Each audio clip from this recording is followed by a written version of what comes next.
Good afternoon, everyone. Welcome to the January meeting of the State Board of Education Strategic Planning Committee. Call this meeting to order. We have the minutes from our December meeting before us. Has everyone had the opportunity to review? I should also mention that board member B.J. Watts is joining us by phone today. Do I hear a motion for the approval of December's meeting minutes? So moved. Second. All those in favor of approving the minutes, please signify by saying aye. Aye. All those opposed? The minutes are approved. We turn to really what's going to be the meat of today's meeting, the teacher evaluation systems and stakeholder engagement. We have had TNTP performing an evaluation of our teacher evaluation system, and we have a report and presentation from them today.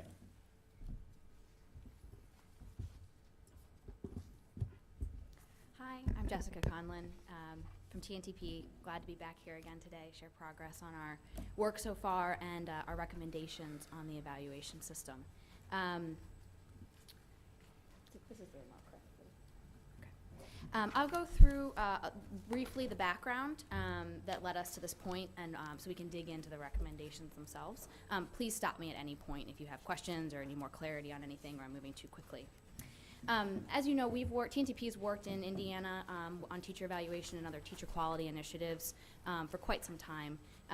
We supported with the development and pilot of the model system from 2010 to 2012. So building off of this information, when the board engaged us late last year in November to conduct an analysis and make recommendations on how to strengthen the evaluation system, we really built off of our past experience, both here in Indiana and across the country. We spent a bulk of our time learning about the local context here, the current state of evaluation. We did this by conducting a detailed policy review of the statute and regulation that formed the basis of our initial recommendations that we shared with the full board in December.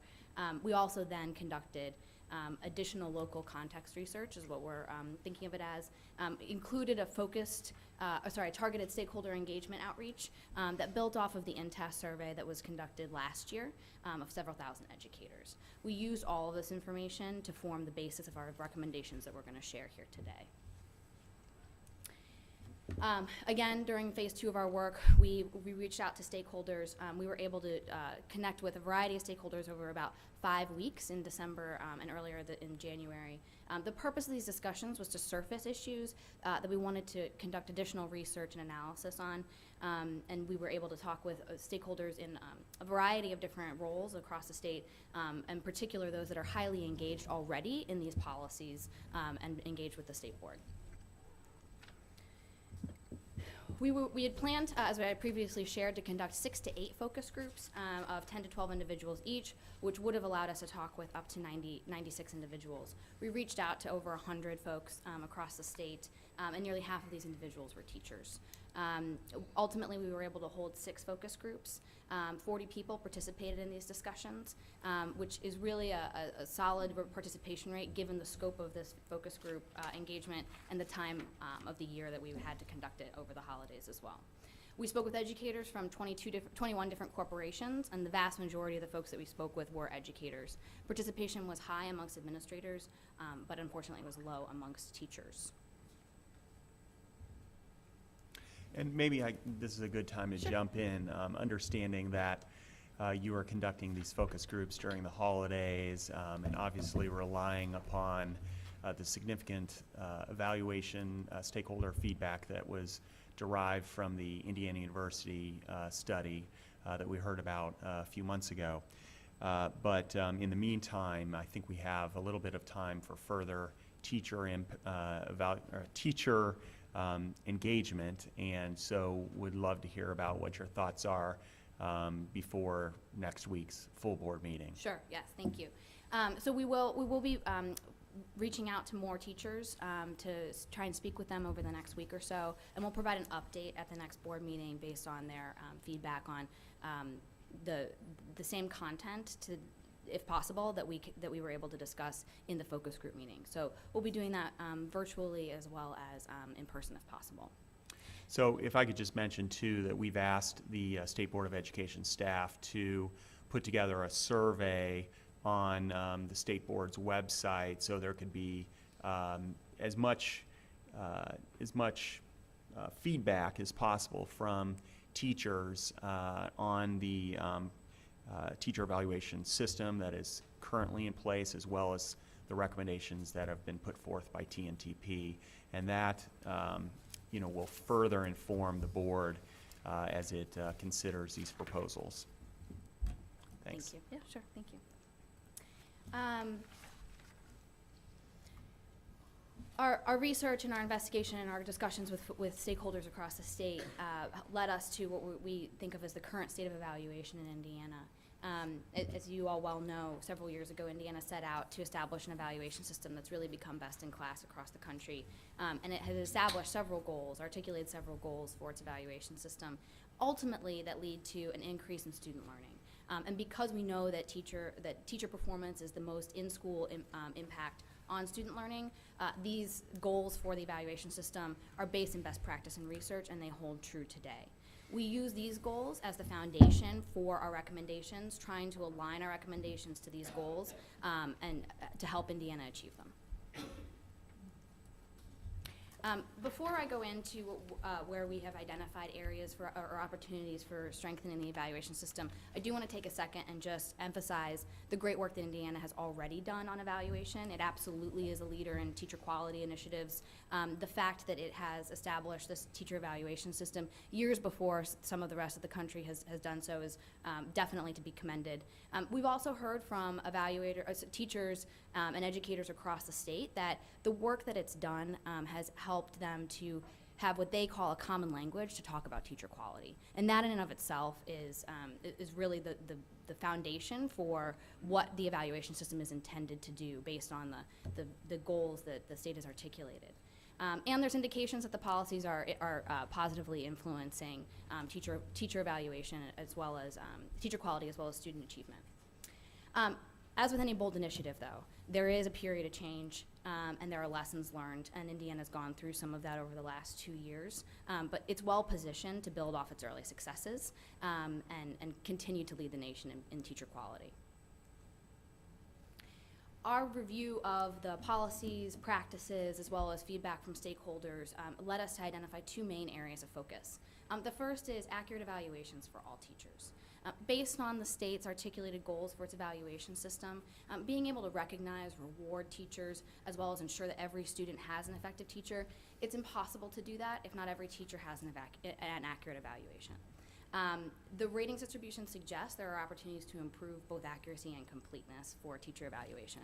I know that there was a lengthy discussion on this point at the last board meeting. I don't want to belabor it, but just to point out that we would expect to see the ratings distribution of teacher performance more closely aligned with student and school performance ratings, in particular because those they all are based, at least in some part, on the same metrics.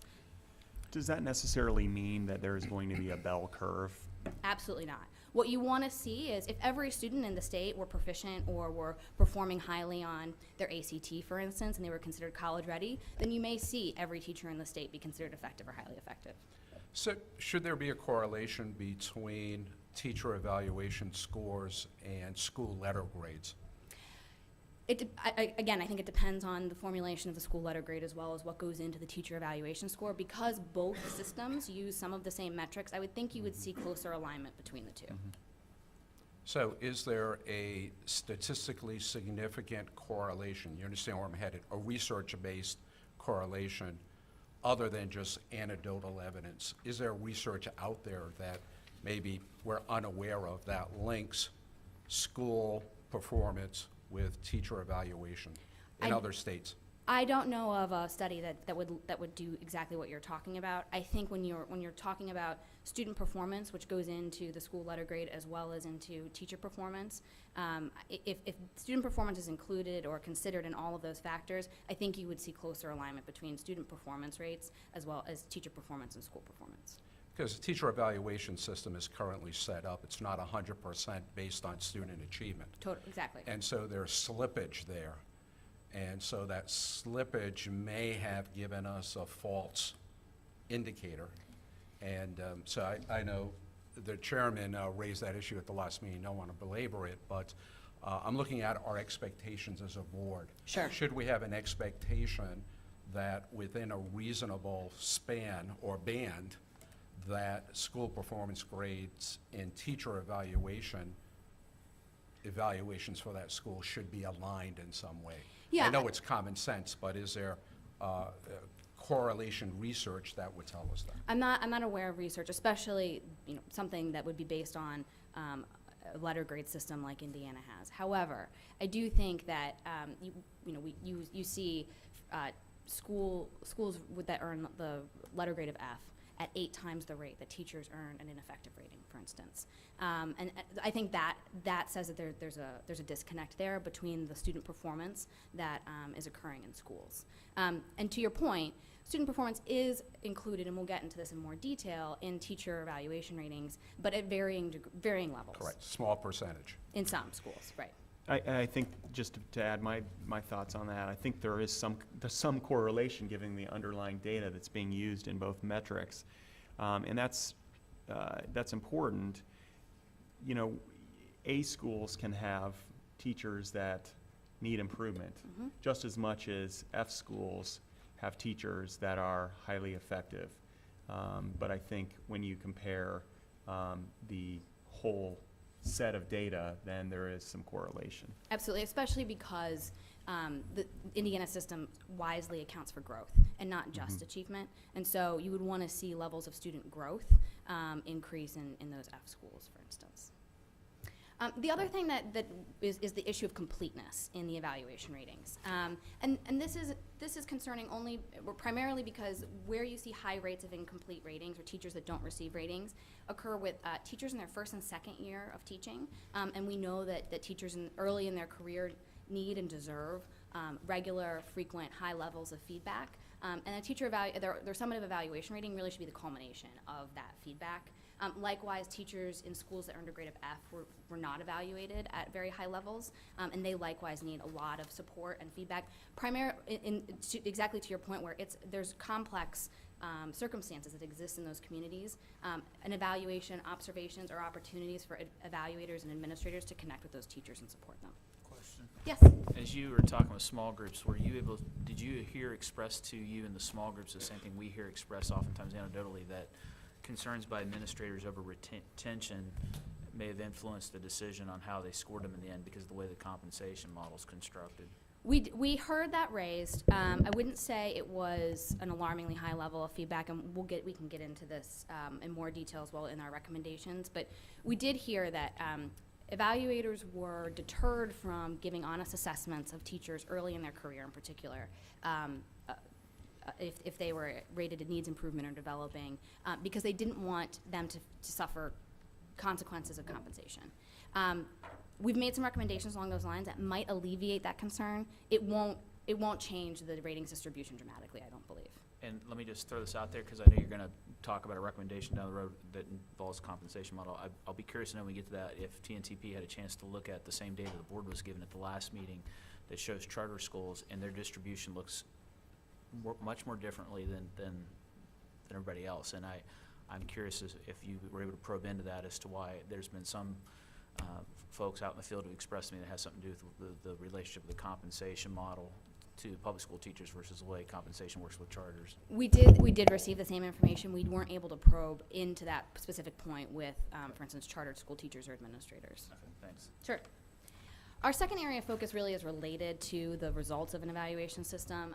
To be totally honest, oftentimes we found that issues of accuracy and completeness really are a byproduct of issues of high quality implementation with the system itself.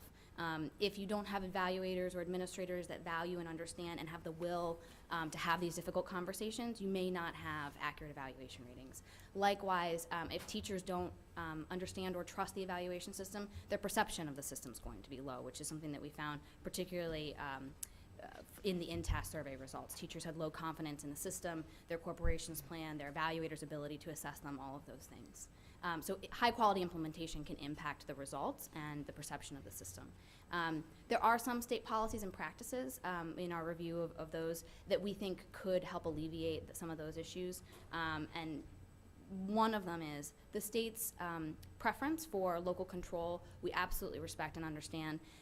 There's a need to balance that flexibility and autonomy with oversight and monitoring of high-level implementation.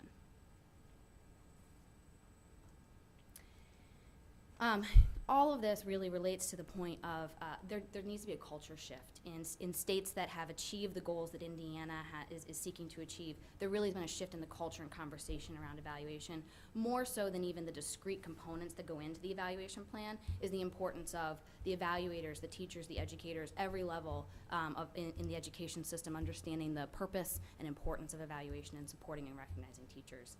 That shift really happens at the top and is reinforced over and over again through diligent, high-quality support and guidance. Any changes to law and regulation that we've recommended really is intended to create the enabling conditions for that high-level support. Again, our recommendations were formed on our deep experience working with Indiana as well as other states and districts in evaluation, local context that we gained through research and stakeholder engagement, as well as past stakeholder engagement efforts conducted by the state. We've categorized our evaluation recommendations into 7 different categories. They may contain legislative, regulatory, or implementation practice recommendations. We have done our best, because I know this is dense information, to summarize it using this chart. That might be helpful for you. As I go through these recommendations by category, please stop me if you have any questions or something is unclear. But they, for the most part, fall into these buckets of recommendations. Our first set of recommendations is really around establishing a vision for Indiana's evaluation system and providing a theory of action for the change management that will need to occur in the state. As I said, there needs to be a shift in the culture and conversation around evaluation. This really happens at the top, and we think there's an opportunity for the state's education leaders, for the board members, to take a role in this. In our conversations with stakeholders, we heard them struggle to articulate what the purpose of teacher evaluation is. Where they did articulate it, it was often focused on professional development, supporting teachers. Absolutely one of the goals of the evaluation system, but perhaps not the only goal of the evaluation system. And so our recommendation is for the board to agree on a set of goals, or a goal for the teacher evaluation system, as well as a theory of action and guiding principles to achieve that. It might be something that the board wishes to establish a subcommittee for. It's something that could be done through the stakeholder design committee that is part of TNTP's engagement as a next step in this contract. With that clear vision and goals for the teacher evaluation system, we think that the board will then be able to be in a place of leading the state through the additional change that may need to occur for it to achieve its goals. That will probably come in some type of project management, essentially, of a change management plan, an implementation plan. Again, that might be something that the board wishes to establish a subcommittee to provide, to create that plan. Using the vision, the theory of action, and the change management plan, the board can then go out and engage with stakeholders with these tools and this common language to include them in the process of teacher evaluation. Some of the things that you may want to consider including in the change management plan are communications structures, sponsors at all levels of the sponsors at all levels of the education system, so in schools, corporations, and at the state level, as well as collaborative monitoring structures to ensure that the state is progressing as it wishes towards a successful implementation. Using that vision, the change management plan, we also recommend that there be high quality communications resources to support implementation. This can happen at a couple different levels. One is to ensure that there's clear expectations amongst the education leaders in the state for those communication structures. So receiving reports on evaluation implementation, it might be something that the board wishes to establish a predictable frequency of those reports and the topics on which it wants to hear progress towards implementation. Additionally, the board may want to consider holding constituent meetings to address concerns about the evaluation system and to introduce the board's vision and implementation plan. And finally, the department has quite a bit of communications and resources available on its website. We did hear from stakeholders that they either were not aware of their existence, or they were looking for something different. And so we suggest having educators, a group of educators, actually audit those communications processes and the content to make recommendations for other things that they may need to see or would find helpful in implementation. Yes? On this particular recommendation, you talk about implementation, and were you able to gather any information about the actual implementation due to a lack of knowledge versus a lack of will? Yeah, we did hear from administrators that while they understood that they were able to modify the RISE plan or create their own plan, they didn't really know where to start, and they didn't know what were considered best practices for the system. Now, that needs to be tempered with the fact that the state put out what it believes are best practices in its model plan. So there is some limitation on how much the state really is responsible for guiding the design of locally created systems. That said, they did say they wanted to see more resources on best practices for designing their own system, because what they were doing is they were going through many iterations and constantly revising their system based on what was working and what wasn't working for them. Is it possible that districts could have all the information they need, but there's a will factor that whether or not they support the whole evaluation system, and therefore their behaviors may contribute to effective implementation or contribute to non-implementation? I think did that come up? that's possible in the conversations that we had, and actually in the in-test survey results. I don't think that we found that there was a perception that amongst administrators and really amongst teachers that teacher practice cannot be effectively evaluated, which I think speaks to your point is there a lack of will. If they don't believe that teacher practice can be evaluated, then perhaps they don't believe in the philosophy behind teacher evaluation. Right. I don't think we found that to be true in our Okay. conversations. Good, thanks. Yeah. Great. Finally, another area that would support the state's vision and goals for its system would be to consider allocating resources and personnel to assure that corporations have the appropriate level of support for implementation. We found quite often that the level of time and energy and effort that goes into implementation is underestimated, and so it might be helpful for the department to reallocate some of their personnel to focus specifically on educator effectiveness. In states that are considered leaders in this area, they have departments for educator effectiveness of a dozen or more people with specialties in communications, data analysis, and so forth. So that might be something that would alleviate the burden on the department itself. Yes? Yeah, before we leave this, I do want to ask a question. I don't know if this would have been a focus of the small group, but along this line of questioning it's been occurring, the Hardy-Cole study did show significant differences between how the superintendents viewed the effectiveness of the evaluation process versus principals and teachers.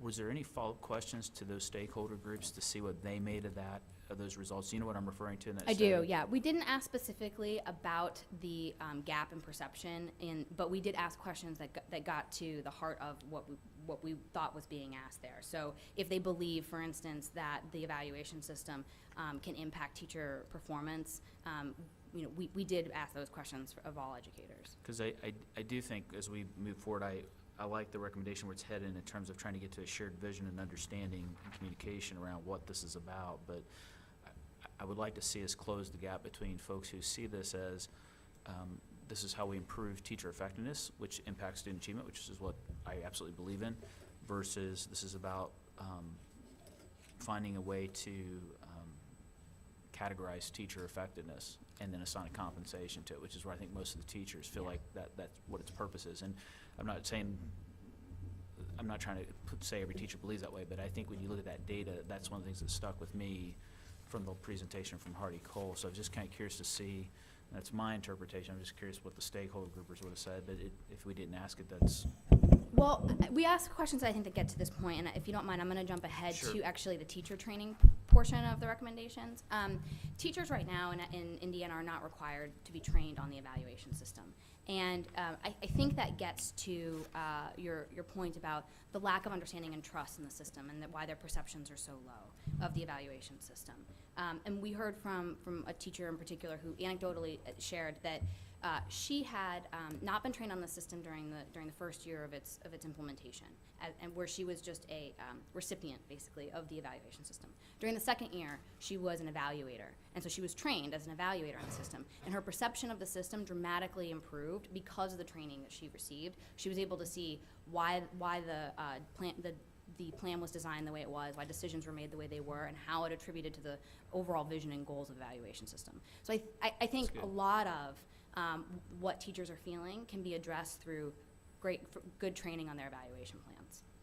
What role does local schools play in this? I'm trying to understand the balance between what we do at the state level through DOE and local schools. It is a local school evaluation system. Sure. And we set forth a set of policy principles. And so I'm trying to understand that recommendation. Are you asking DOE to provide No. the primary support, or is it the local school district level? It would be the district level. So what we would recommend is to really mirror what is already in legislation and regulation for evaluators. And so for evaluators, the corporations are required to train their evaluators on the plan. We would recommend the exact same thing for teachers. Corporations should be required to train their teachers on the plan. And the DOE should do what it's already doing for evaluators, which is providing resources and best practices for those trainings. Okay. One thing that we think that can be done for both evaluator and teacher training in terms of improving implementation practice is potentially providing a best practice, or what we're considering a plan agnostic training on plans. So for instance, for evaluators, there are skills that are universally necessary for high quality evaluation. They need to be able to provide critical feedback. They need to be able to look at data and interpret data and explain it to their teachers. Those things are true in all evaluation plans, regardless of if they're locally created or modified or the RISE model. Something like that might be helpful for evaluators. Likewise, they could provide, the DOE might be able to provide a plan agnostic training for the trainers of teachers, something like that. And they could leverage the ESCs, the Education Service Centers, to provide those trainings in their regions. There may be other mechanisms beyond the local service centers, correct? Mm-hmm. I think of technology. So if you set forth sort of these are 3 ways in which to do an effective evaluation, these are the things you'll look for, it could be done through technology to reach maybe some regions in the state that our service centers just can't get to. So this notion of person power driving the implementation may be accurate about 10 years ago, but with the use of technology, I think it catapults us in many different ways.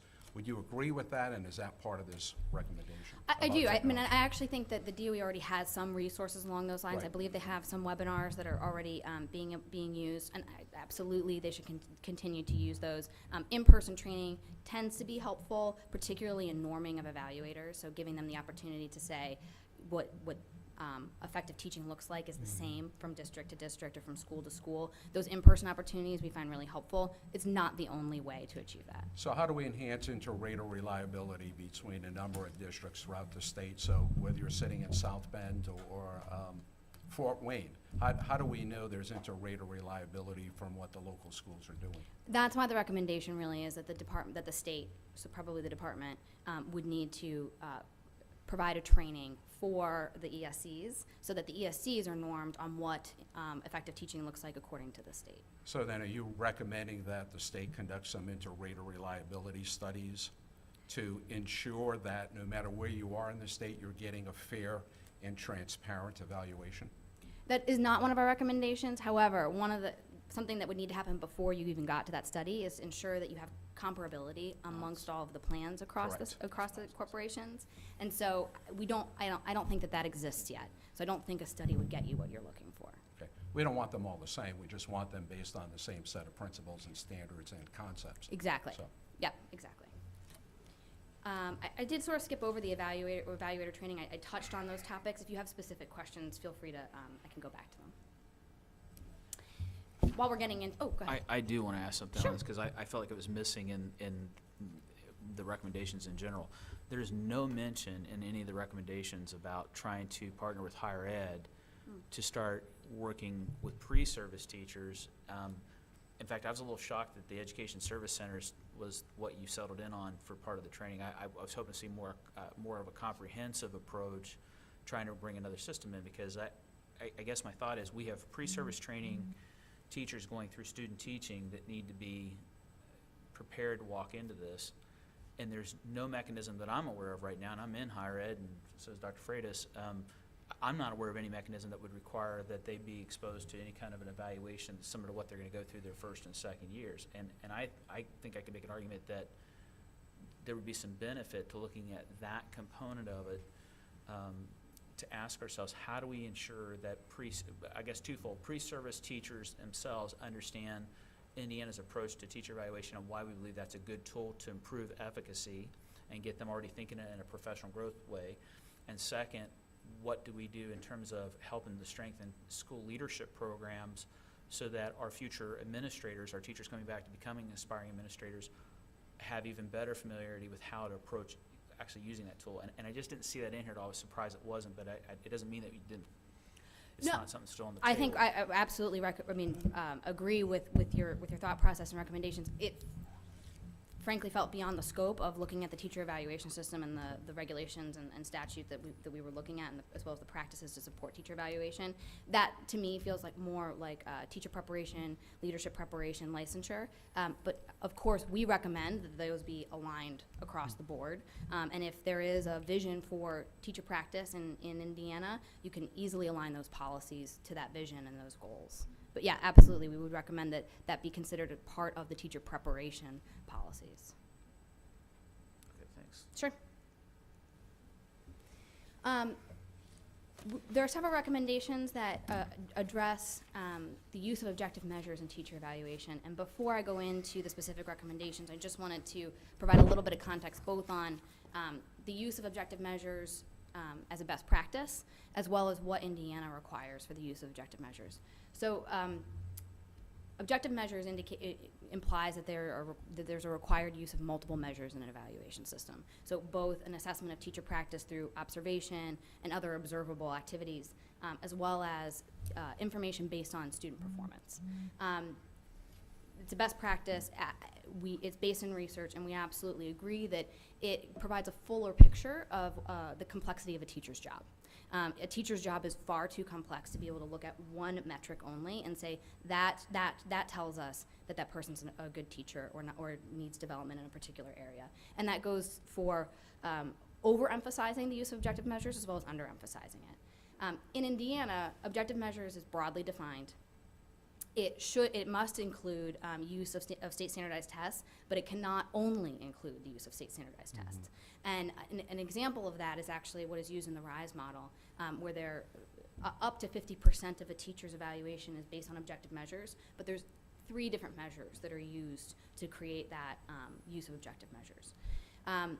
And only some of that is based on the state standardized test. So their locally created assessments play a very big role because of the use of student learning objectives, SLOs. Student portfolios can be used, end of course exams. There's a variety of options for measuring the objective measure of student performance. I just want to make a comment here, and I don't know this to be the case, but I suspect there's probably some truth in it, and that is, this is an area where I think we have a compliance issue, not because of will at all. I think there's just a lot of the continuum of understanding of what constitutes multiple objective measures and what they believe they have to do in their actual evaluation models, because I don't know, unless somebody can tell me where the oversight is to make sure that it is compliant with what the legislative intent was.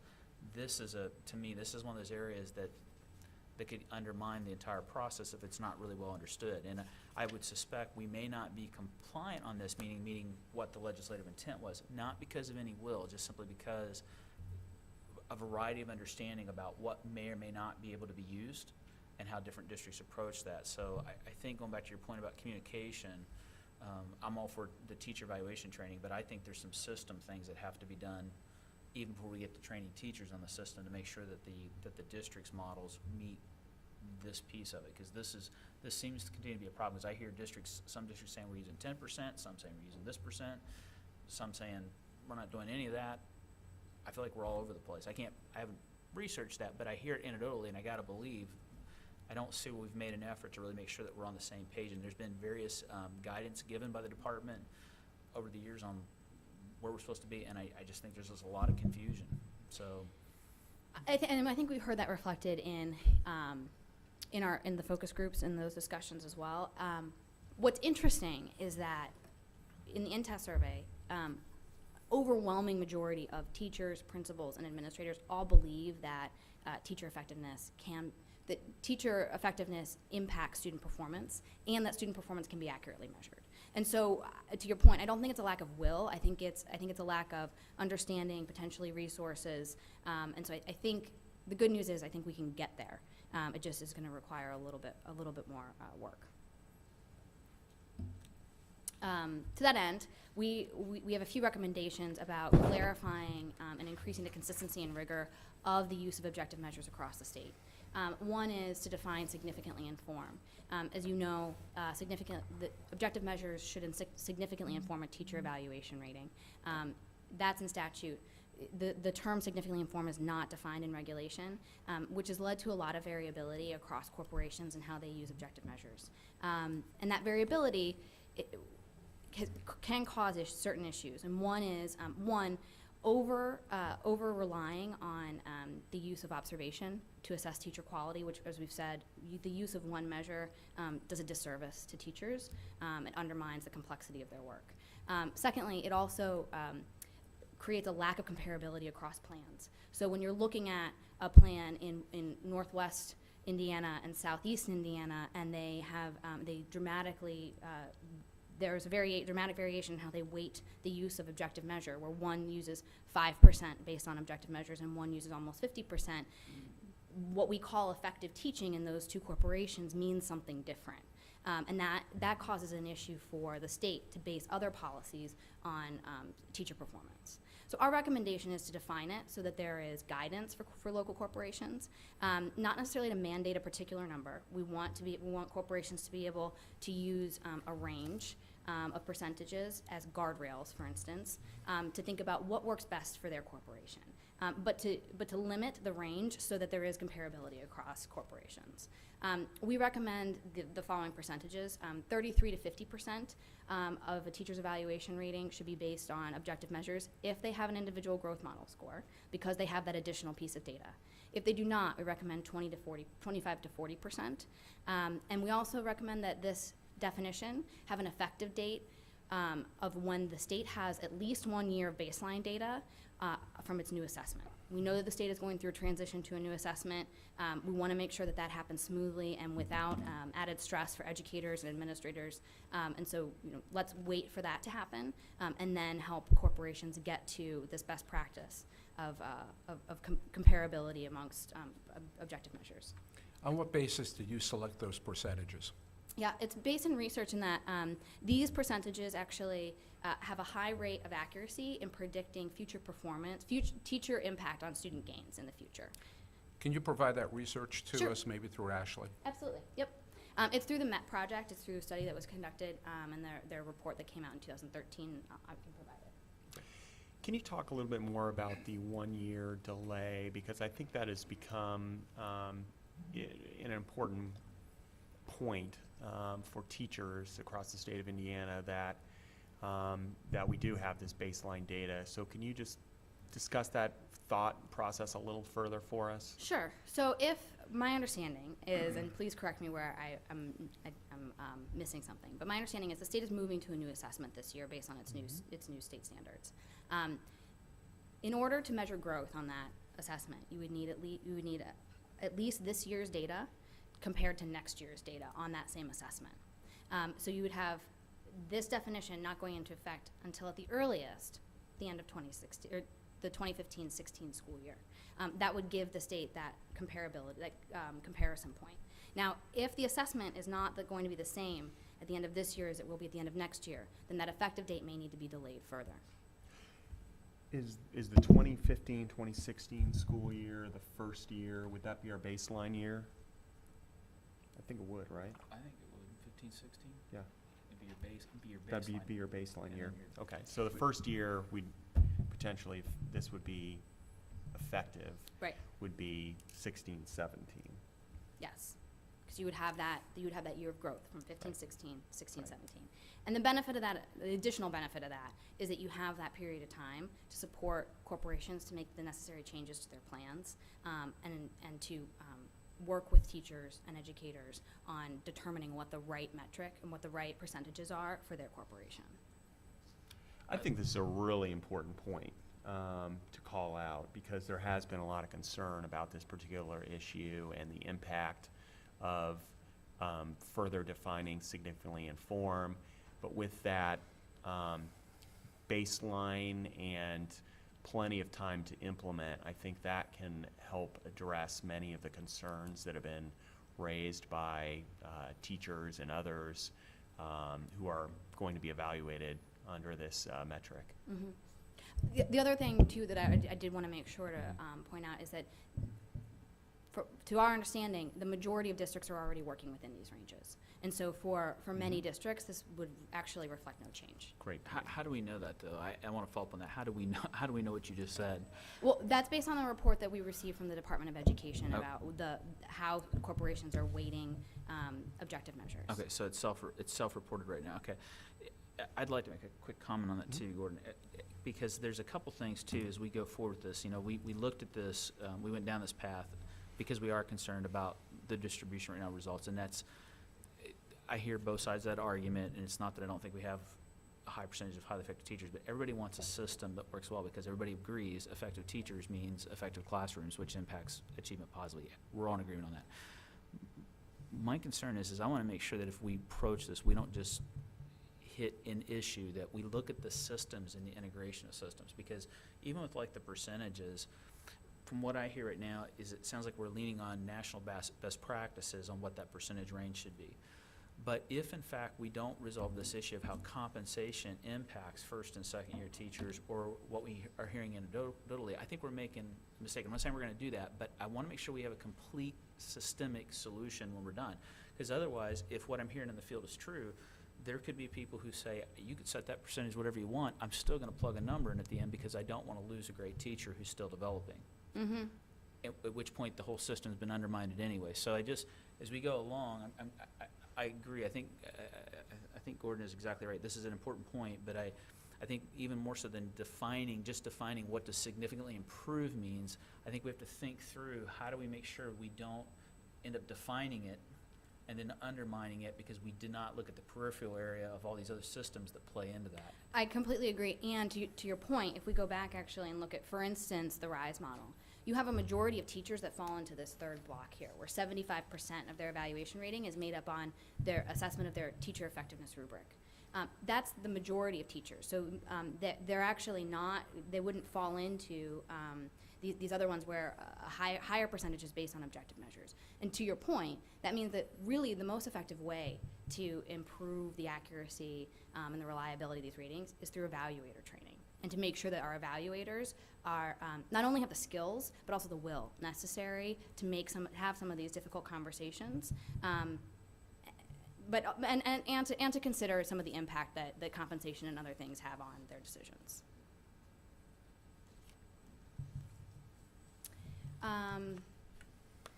Make sure. Negative impact? I don't think we. Oh, yes, thank you. So we also recommend defining or revisiting the definition of negative impact. Right now, Indiana has a unique check on its accuracy in that teachers who have are determined to have a negative impact on student learning cannot be rated effective or highly effective. The board is tasked with defining that. It's defined in regulation really through the ratings descriptors of highly effective, effective, and so forth. And the way that's defined is, for instance, a teacher who's rated ineffective is deemed to have an unacceptable rate of student growth. And then that acceptability of student growth is based on guidance from the Department of Education. The guidance appears to completely understandably, but it appears to lack some rigor in that it's defined as having a student would have to not have shown growth on at least 15 points, and the median growth would be below 15 points. And so it's two metrics to ensure that we're not capturing teachers inappropriately as not having acceptable growth. For teachers with non-tested grades and subjects, corporations can actually define acceptable rates of growth themselves. And so those definitions, the department has provided guidance on. In looking at some of the corporation's definitions of negative impact, it looks like they may not be in compliance with the department's guidance, and they also potentially lack equal amounts of rigor, but also could be circular. So for instance, some of the corporations we looked at, they defined negative impact as saying a teacher who is rated ineffective has negative impact, which means essentially you can't be rated effective if you've been rated ineffective. So we recommend actually going back, ensuring that the rates of acceptable growth are approved by the board to ensure that there's consistent level of rigor, both at the corporation level and at the state level. Yes? So you identified a potential problem. Have you recommended a solution? Our recommendation is to consult with. With specific language is my We don't question. have specific language that we would recommend I at this didn't point. see specific No, language. yes. Mhm. So you're just identifying a problem and setting forth a process, but not offering a solution. Right. I don't think that at this point we would be able to say what the acceptable levels of growth should be. Okay.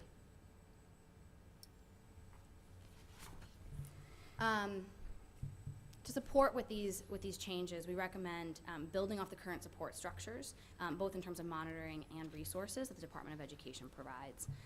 It might be helpful to provide on-site monitoring for defining the definitions that we've recommended at the corporation level, as well as sharing best practice resources on its website.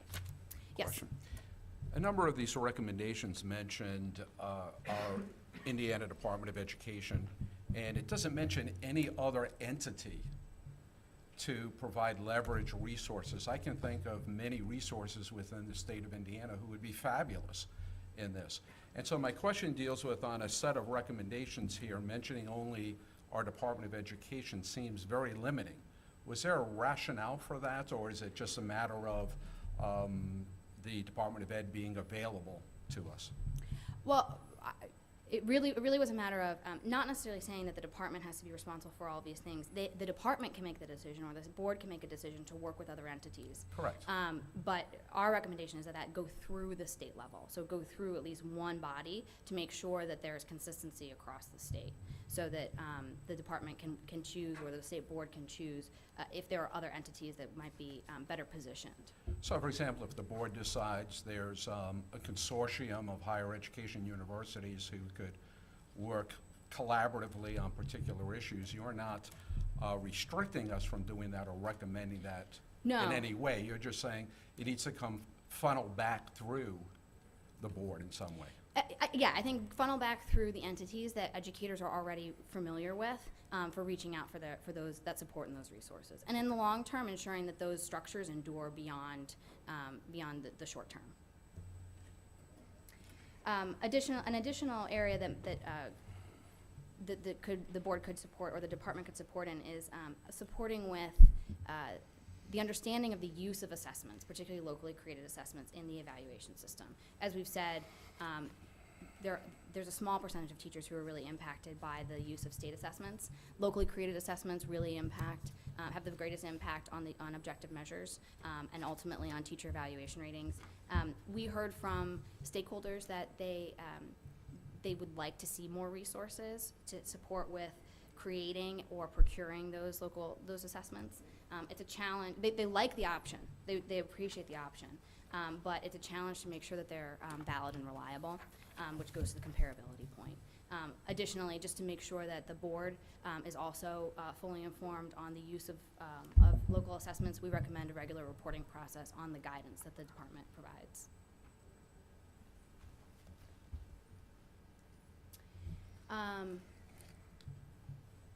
To your earlier point about the importance of teacher and educator engagement in the design process and in the entire evaluation process, we recommend re-examining how teachers are currently engaged in the design of locally created and locally modified systems. In the design of the RISE model, for instance, there was a lengthy process of teacher engagement. They were intimately involved in the design of the system. Many corporations also report doing the same thing when they create their own or they modify a RISE model. Not all corporations necessarily do that. Right now in law, as an effort to get to this issue of teacher involvement, there's a requirement that 75% of voting teachers approve of the locally created plan. That falls short of meaningful engagement. It doesn't necessarily guarantee that teachers were involved in the design. It just means that they have voted to approve it. And if there's only one option in front of them, then it's hard to say what else they would vote for, especially if they're required to have a plan. So our recommendation is actually to replace that voting requirement with a teacher engagement process and to ensure that that process is part of the on-site monitoring of the design and implementation that the department does. So for districts that are moving forward with a local plan, teachers will be required to be more engaged from the beginning of the process rather than just having an effective veto Exactly. of it. Yes. I want to follow up on that too, because as I'm hearing you explain that, that would only apply to alternative models. Why would there not be value in having some kind of direction to the districts, whether they use RISE or a RISE-like or even an approved local, to have some kind of local system to get teacher engagement? Because I don't want to back the bus up to your comments, but every time I hear people tell me that we had all this transparency with the first round of RISE, I'm struggling with that. I think there were some stakeholders definitely involved, but I think if you talk to most teachers, they would still argue it felt like something was done to them. We need to move away from that. This needs to be about professional growth and how to best support them. And I like the model you're proposing for the alternatives. I just don't understand why we wouldn't apply that, because the benefit, even though the model's created in RISE, is it gets to that level of continuity within the district around how do we apply it uniformly, how do we ensure fidelity around the way we use it. It seems like that would be a good approach to use, whether you're using RISE or RISE-like or TAP system or whatever you're using. So the logistical, this is just the thing that comes to mind, the logistical issue with teacher engagement in the adoption of RISE would essentially become a vote on whether to adopt RISE itself or to modify it. And if they've decided they want to modify it, then they're engaging teachers in that process. So absolutely, you could apply this across the board, that every corporation needs to have a teacher engagement process. And if they decide not to adopt one of the pre-approved plans, PAR, TAP, or RISE, then they would have to involve teachers in the design of that plan. But because RISE, TAP, and PAR have already been designed, there is no engagement in the design itself. Does that make sense? Yeah. Okay. Finally, or not finally, but getting to the point about oversight and support of corporations in their design and implementation of their various models. The department has outlined a really strong protocol and monitoring system, and it's in the ESEA waiver. It's a multi-layer system that does get at many of the concerns that were raised here today. We think that what it makes sense is to build off of those established monitoring systems, and then strengthen a couple areas. So the first is, right now, corporations are not required by law to submit their plans to the department for approval if they're not adopting one of the pre-approved plans. The department is going out there and proactively assessing whether they're in compliance or not, or whether they've adopted a plan that's in compliance or not, but the onus is fully on the department. And we actually propose shifting the onus so that corporations are required to submit them, and then to request approval, as opposed to having the department proactively seek out noncompliance. Having a corporation design a plan that's in compliance is different from actually implementing that plan with fidelity. Again, the department has outlined a really strong monitoring system. There's a couple small areas that we recommend strengthening slightly and then codifying this so that it endures beyond the short-term goals of the waiver. One is to require that the board approve of the subset of schools that receive annual monitoring. The department has outlined those priority schools that they're looking at on an annual basis. Because that is an indication of policy, goals, and vision, we recommend that the board actually have a say in those priority schools. Excuse me. We also recommend having corporations, all corporations, be reviewed at least every other year. Right now, under the monitoring protocols, they would be reviewed only once every 4 years. And that really allows non-compliance to go too long without it being addressed. Those are two areas that would need to be addressed through legislation. To support those, we recommend a few implementation practices. Administrators have said, as we talked about earlier, that they feel underprepared to design or modify a plan.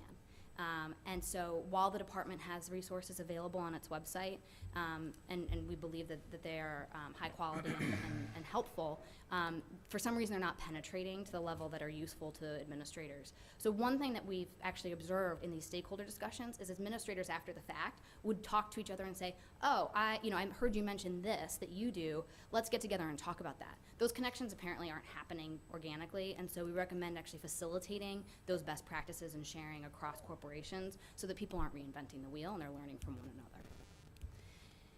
And finally, we recommend implementing a regular reporting cycle on the progress of implementation. This is really just to provide a level of transparency and predictability for both the board and the department, as well as for corporations, just to ensure that there's smooth monitoring of implementation. On your last bullet point, I had a question about the regular reporting cycle to ensure the board is informed. And as you go along, it says as needed. And does that pertain to DOE to determine as needed, or as the board determines as needed, the reporting of this information? The as needed really was in reference to enforcement. Oh. But it is Hate to unclear. wordsmith it, Yes, but I mean, syntax. it's an important, right. so you're recommending the board gets regular reporting of this? Yes. Okay, To I be- would recommend that, to clean that up once we present it to the board next week. As needed implies that there's no reporting unless as needed. Sure. And that's a significant faux pas, I believe. Certainly. And this really fits in, I reiterated it here, but it really fits into the larger discussion about communication structures that Correct. we talked about earlier on. So many of these topics, we would recommend regular reporting cycles on to be determined by the board. Sure, okay.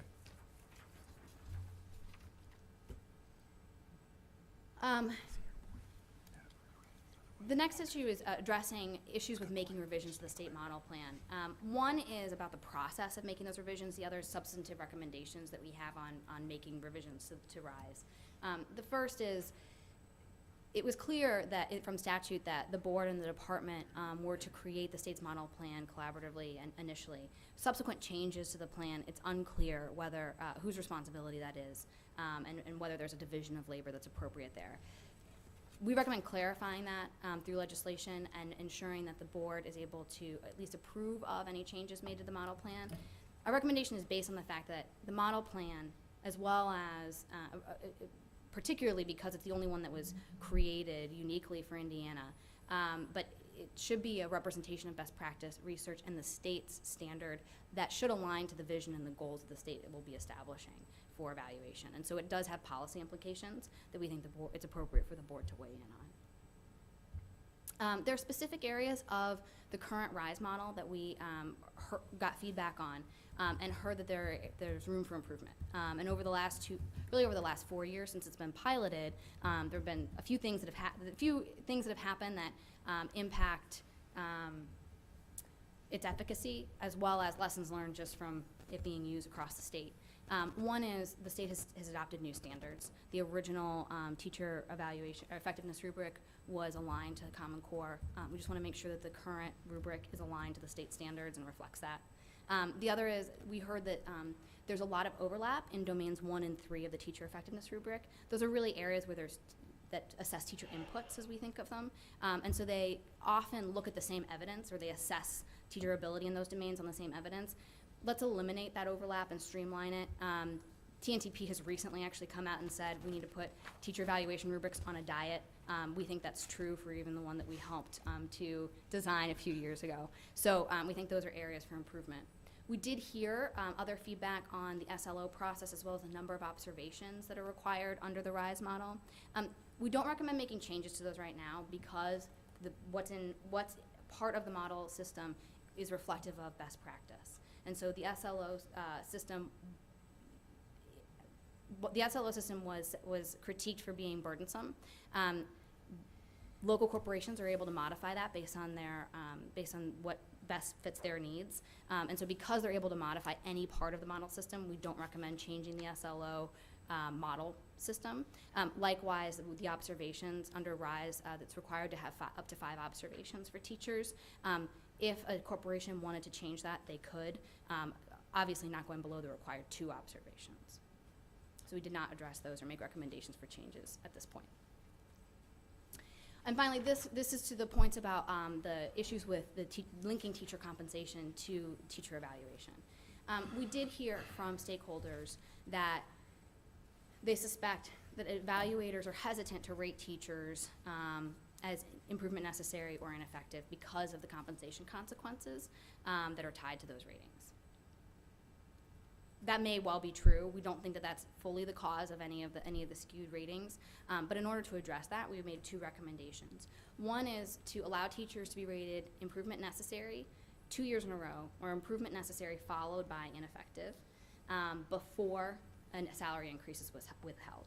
So it's only after they've received a rating below effective that any compensation consequence comes into play.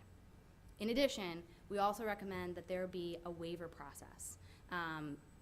There are implications in statute and regulation that this waiver already exists, but let's just clarify it and say that if a teacher has their compensation or their salary increase withheld for their rating, that they can apply for a waiver from that if they can demonstrate unique circumstances, and those unique circumstances should be determined by the board. What would be examples of some unique circumstances? I think it could be, for instance, time spent in the classroom, or if a teacher was transferred to a content area or grade level in the middle of a year, for instance. I mean, I think it would have to be something beyond just that they're teaching in a school rated F, for instance. I guess a couple things I want to ask you about real quick. Mm-hmm. So let me ask a question, and then I want to make a comment. On the question side of this, from a system standpoint, it's my understanding that the act or the process of conducting the teacher evaluation is separate and apart from when the administrator is actually informing the DOE of what level of rating they have achieved once everything gets factored into it. So in other words, I could do an evaluation on Gordon, but what I actually send to the state is done as a separate data submission. So if that's true, isn't there potential that I could evaluate a person one way over here, but when I actually have to put a rating in, the data gets skewed because I'm worried about hanging on to him? Do we have a system situation that's created by the fact that I have the opportunity, if I want to finesse the final number, regardless of what the model? Are you saying just essentially keep 2 sets of books? Well, I'm worried that right now what happens is we have all these weightings, this percentage, this, that, and the other, and we do that, okay? So that should come to a conclusion about whether or not you're effective, highly effective, needs improvement. Then there's the act of actually submitting what I submit to the state and what number I put in there. And I'm asking, is that a manual process that's done where if I wanted to protect my teachers, for lack of a better word, I could actually put a number, even though my number may say, and the closest analogous thing I can come to is a teacher who says, well, this student's really a B-, but man, they've worked really, really hard, and it really doesn't reflect all that, so I'm going to go ahead and give them an A-.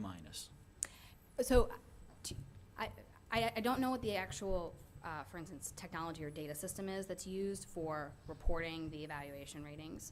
I do know that even in the RISE model, you can give a teacher an observation rating, and that observation rating does not necessarily add up to the final evaluation rating. So you could say a teacher, when observed in that point in time, demonstrated improvement necessary or performance a performance level of improvement necessary, and ultimately they could be rated above or below that.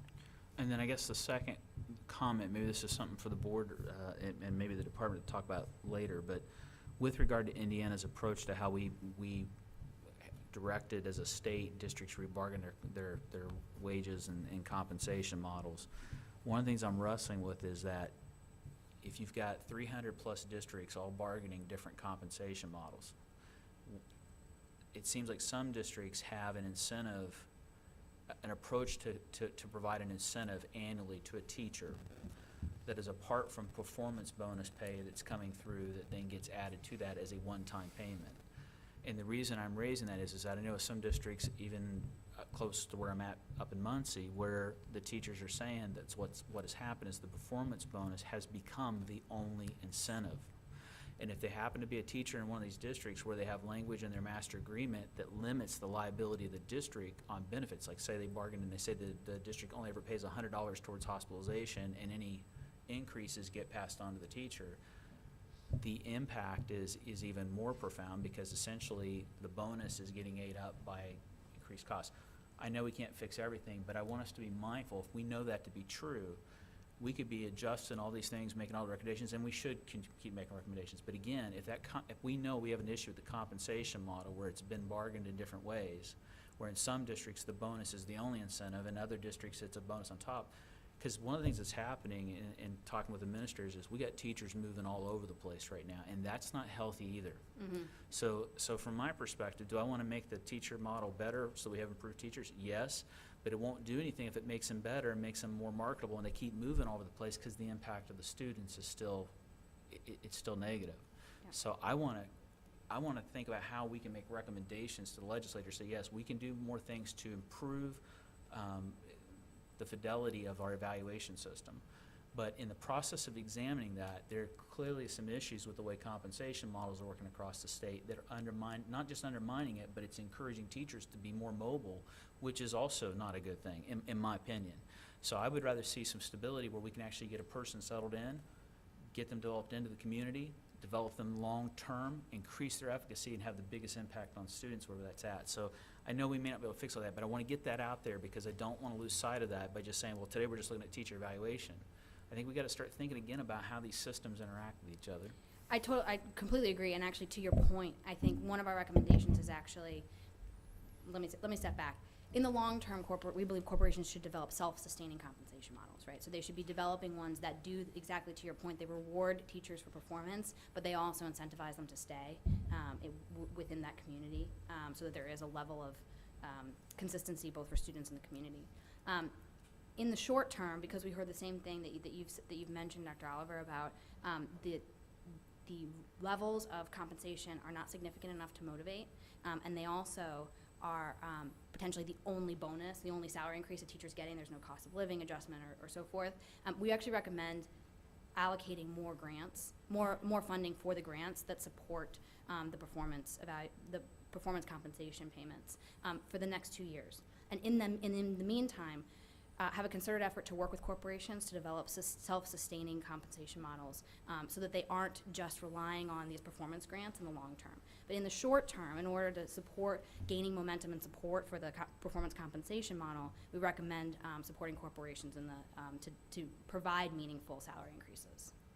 Okay, and I don't know if that's going to come out of this committee, but I would be concerned about us if we make a recommendation that we're going to ask for the additional funding only in the performance grant, because I think that just compounds the problem if there's a true system issue and that we have not given sufficient direction to districts on what should be bargained so that there's some incentive built in there. I mean, that seems to be at least coming out of the 6th district. The thing I hear time and time again from teachers that bothers them more is that a beginning teacher can't see a career path. They have some idea what their earning potential may be, and so if they get 3 years into this and the only thing they're getting is the performance increase, which is not, for all intents and purposes, to them it's soft money because it's one time. It's not rolling into Right. that salary. So by the 3rd or 4th year, they're going, I'm barely breaking even. I may be making less depending upon how my district bargain expenditures. We're not hanging on to them.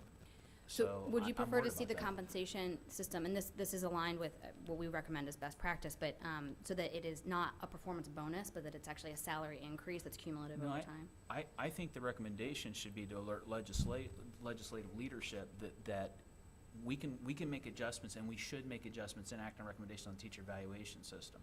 But if in the course of doing this work, it's become evident that there's a problem with the compensation system, we need to alert them, because they may need to look at that even more closely to say, is the answer to keep putting more money in the performance grants if the way it's been bargained in the field is such a way that it doesn't resolve a problem that continues to undermine what we believe is the fidelity of teacher evaluation. Does that make sense? what It I'm does, saying? it does. Dr. Oliver is stating a great case, and I see it as a bigger issue beyond this particular report. For example, in my congressional district, we had teachers who work in a special education consortium, and there are several schools that feed into this consortium. And so when the performance grants came out to a particular corporation, the corporations didn't know how to divide that performance compensation for each of those teachers in the consortium. So at least initially, the teachers didn't get any performance incentives. And so there are probably several, maybe more issues related to this compensation model.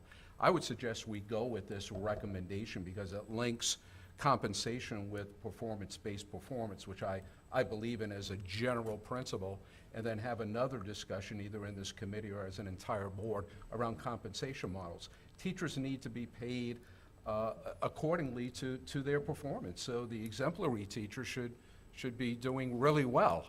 And I believe they should be getting six-figure salaries, frankly.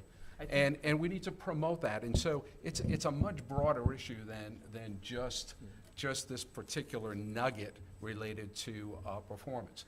The other notion is we all believe in local control of their schools. And I'm not sure how far I want to jump into local school negotiations and politics, but if we can certainly create an incentive-based support system or a set of policy recommendations to local boards, I would certainly support that. I think that you said, what I was trying to express is that, and I like that, is that I'm in agreement with what's here. I'm not, against what you've got here on the compensation. I guess what I'm just simply saying is there a way to alert them as we go forth the recommendation? This might warrant study, because let's say that I am local oriented and I'm a superintendent, and I happen to be in a district that, for whatever reason, maybe I've lost maybe it's Muncie, and I've lost a lot of assessed value because we got industries that have left. We've not been able to replace that. So I'm doing all this training for teachers, but yet if I got another district that is in a more affluent situation and they've been able to bargain something very differently, how do I keep teachers from going that I've been developing? And that's all I'm saying. And I'm not saying everything can be equal, and I know I'm getting us into the weeds. I'll get us out here real quick. I appreciate you being patient with me, but this is an important issue because I think there's at least a growing understanding amongst school leaders, particularly at the superintendent's level, and with superintendents I talk with, that if we're going to address teacher evaluation, we've got to alert somebody to look at this compensation component, because the two are now integrated. The second we started saying your teacher evaluation makes determinations about what you're paid, we linked them. Indiana linked them. And I'm just saying, as we're adjusting this, to adjust this and say, we know it's an issue, but we're not going to worry about it, I think it's going to undermine it. We're going to be right back here doing the same thing again in about 3 years, going, why didn't these adjustments work? And I'd rather just fix the systems that we know are contributing to the problem. Yeah. So I think David's got it right. I think maybe it's an issue of saying this is on the right path. I'm not saying we come up with an answer. I'm just saying, can we at least alert somebody that as a process, this is something a study committee ought to go back and look at, and, Sure. and maybe the legislature's already moving that way. I don't know, but I hope somebody is. Absolutely. Thank you. Okay, I'm done. I guess out of the weeds. Just finally, I wanted to, the last recommendation, legislative recommendation we have here is related to the board's actually enforcement powers over the compensation plans. We understand that there's a lack of clarity around what appropriate enforcement means that's granted to the board in statute.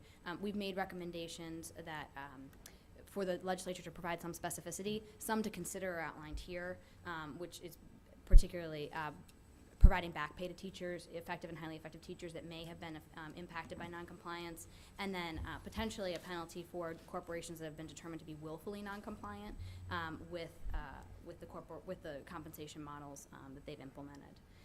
Those are just some to consider, but we recommend some additional clarity by the legislature. Since you're at the end of your recommendations, a number of these deal with new legislation or adopted legislation. And I'm looking at our board attorney and not looking for an answer immediately, but some of these legislative recommendations, I believe we can do through modification of rules or through the rulemaking process. And so I would ask John, maybe before our next meeting next week, to get ready to answer that question for me, which is, are we able to initiate a number of these recommendations through the rulemaking process instead of relying on a body that we can certainly persuade and influence, but have little control beyond that? Do you understand what I'm asking, John, for next week? Thanks. And is that, you've identified certain recommendations that are regulatory and legislative. Have you already answered that question? Or are there some that you're saying that potentially on the legislative side that you've From our interpretation of the law, we've identified the ones that we think can be accomplished through rulemaking, and where they can be accomplished through rulemaking, we've made the recommendation that they be done through regulation. Where we believe that they have to be done through legislation, we've made that recommendation. But But as I'm looking through your recommendations, in the parentheses, you have implementation legislation.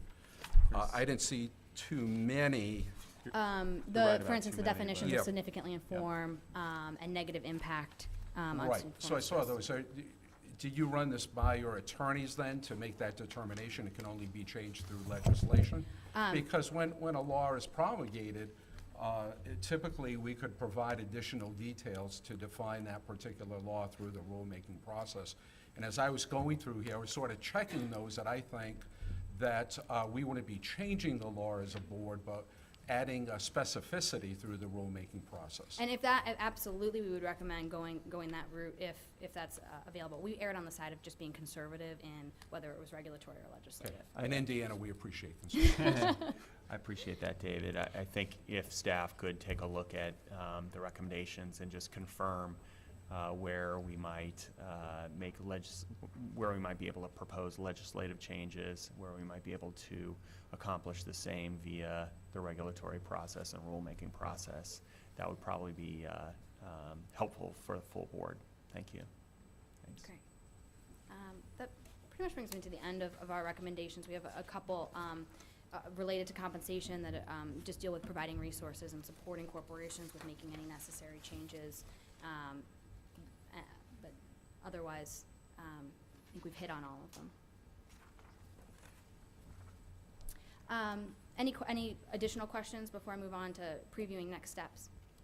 As part of our agreed upon engagement with Indiana this go around, we've said that we would engage and facilitate a small stakeholder design committee to act on any of the recommendations that are adopted by the board. We'll work closely with board staff to identify and invite those stakeholders to join the committee. And at the board's direction, we'll begin to execute on changes that are adopted. Our engagement ends on March 31st, and so it's unlikely we would be able to accomplish all of the changes that would be recommended. However, we can develop a plan for ensuring that the stakeholder design committee can function beyond that date. Yes? Question on the stakeholder group. There are many educators that we know and work with along the way, as well as some business leaders that might be interested in this. Are you recommending that the board appoint the members of the stakeholder design committee? That wasn't a recommendation, although we're happy to work with whomever the board thinks is most appropriate. We were working with board staff to identify individuals, educators and non-educators alike, that would be best positioned to support with executing on the recommendations, depending on which ones are adopted and what the board would like for us to prioritize first. For instance, if we're going to be working on revising the teacher effectiveness rubric, it may make sense to make sure that the stakeholder design committee is comprised largely of educators. If we're talking about something else, potentially developing the implementation plan, then non-educators would also have great input. I would turn that over to our chair to maybe talk with staff about the merit of us appointing the particular people who are part of this. There's many educators who haven't had the chance to participate because we have not been involved with appointing advisory boards as far as I know. And I'd like to see some new faces, new people become part of that. So I'll ask the chair to work with our staff. Great. I'd be happy to do that. Yes. I just had a point of clarification along the same lines, because you recommended earlier a possible subcommittee of the board, and I just want to make sure I'm understanding the differentiation between your recommendation on creating yet another subcommittee of the board versus putting a project team together. My own personal reaction when I first saw the idea of a new subcommittee was I really didn't see it versus this becoming a project inside of the strategic plan and us putting some kind of a project ad hoc group together that we approve. But maybe I don't understand the difference No, between. I think it was a difference of language. It's exactly what you're describing, which is a project team that the strategic planning committee might call together. So when you referenced the subcommittee earlier, this is the same entity? Exactly. Because to Dr. Freitas's point, I'm actually was leaning more towards what he just described than an actual yet another subcommittee of the board. Sure, absolutely, and I can Because change that I think we need language. stakeholders on this group to figure this out. Sure, yep, great. Okay. Any other questions? Or anything that would be helpful for the presentation next week to the full board? I thank you for doing this report. It's always helpful to have some critical and constructive outside perspectives. Sometimes we become so engaged in getting something the best we can. It'll never be perfect, but we're moving in the right direction. And I really appreciate this set of recommendations that really moves us forward. And I really appreciate at the beginning you praising the state of Indiana, praising our teachers, praising our Department of Education. It's always good, again, from an outside person coming in to tell it like it is. And I think we're leading the country in a number of policy initiatives, and it was great to hear it from an outside person affirming our sometimes inflated egos. No, it's well-deserved. It was genuine. Okay. I would just like to say, too, thank you for the time and effort that you all put into this. I know it was a great deal of work around the holidays and everything. And I think it's been extremely helpful to us as a board to go through this process. And, you know, to echo David's points, too, you know, we think we're heading in the right direction here. We think, we know that the teacher evaluation system in Indiana is not perfect, that there is room for improvement. Maybe we should say we need improvement. But, you know, that's okay. And I think we're going to get there eventually. And I think it's going to be better for everyone who's part of Indiana's educational system, and especially, I think, teachers. I think teachers will have a lot to appreciate and gain with improvements that we are looking at making. And hopefully, should the legislature agree with us, that our system can be improved, and that's going to be better for all teachers in the state of Indiana. Absolutely. Thanks. Okay, great. Thank you. Thank you. I'd like to move that we take just a 5-minute quick break, and then we can come back and finish up our discussion on this topic and move on.